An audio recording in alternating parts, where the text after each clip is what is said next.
Operation சிந்தூரில் களம் இறங்கியுள்ளது இந்திய ராணுவம். புழுதியிலும் புயலிலும் உனை தேடி வருகிறேன்.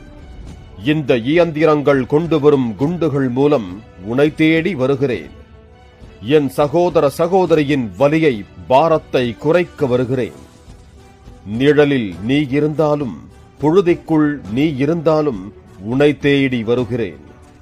உனை அடித்து வீழ்த்த உனை தேடி வருகிறேன்.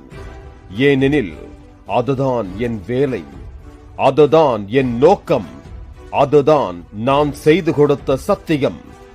உனை தேடி வருகிறேன் என மிரள வைக்கும் குரலில் அதிரடியாக வீடியோ வெளியிட்டது இந்திய ராணுவம். தாக்குதலுக்கும் ரெடி, வெற்றிக்கும் ரெடி என இந்த வீடியோ வெளியிடப்பட்ட சற்று நேரத்திலேயே தொடங்கியிருக்கிறது ஆபரேஷன் சிந்தூர்.